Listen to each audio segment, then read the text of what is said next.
হযরত মুসা আলাইহিস সালাম বলছিলেন যে আল্লাহ তুমি নাকি ঘুমাও না।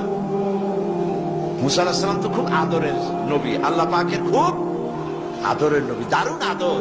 আল্লাহ পাক বলছেন মুসা আমি তোমারে আমার জন্য বানাইছি। সুবহানাল্লাহ।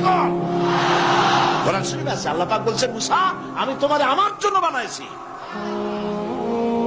তোমাকে যখন তোমার মা দরিয়ায় ভাসায় দিয়েছিল আমি তোমার বাক্সর দিকে তাকাইছিলাম। সুবহানাল্লাহ। আল্লাহ যদি বলেন আমি তাকাইছিলাম, সুবহানাল্লাহ। তোমারে আমার জন্য বানাইছি।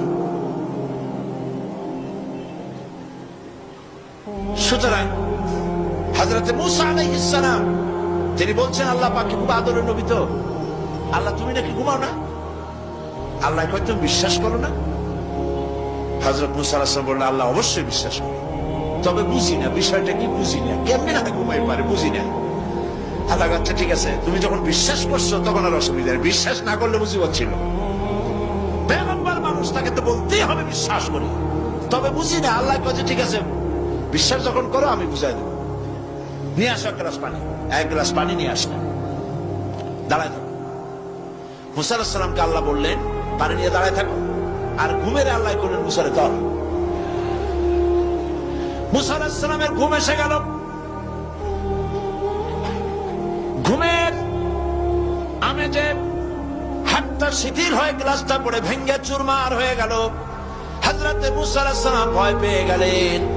আল্লাহ পাক শুনাই দিলেন ভয়ের কোনো কারণ নাই, একটা পরীক্ষার জন্যই দিলাম, তোমার বোঝার জন্যই দিলাম। তুমি যেমন এক গ্লাস পানি নিয়ে একটা গ্লাস নিয়ে এক মুহূর্ত দাঁড়াতে পারলে না, ঘুম আসলো আর হাত থেকে পড়ে গ্লাসটা ভেঙে গেল। মুসারে তুমি বুঝে নাও, তুমি জেনে রাখো তামাম সৃষ্টি জগৎ তোমার আল্লাহ আল্লাহ রব্বুল আলামিনের হাতের মুঠার মধ্যে রয়েছে। আল্লাহ রব্বুল আলামিন যদি ঘুমায় যান এই পৃথিবীর আকাশ এবং জমিনের সব ট্রাফিক কন্ট্রোল আল্লাহ পাক নিজেই করেন। যদি তিনি ঘুমায় যান সব শেষ হয়ে যান। বাংলাদেশে কি হচ্ছে, পৃথিবীর কোথায় কি হচ্ছে তা আল্লাহ দেখছেন না? চিল্লায় বলো দেখছেন না?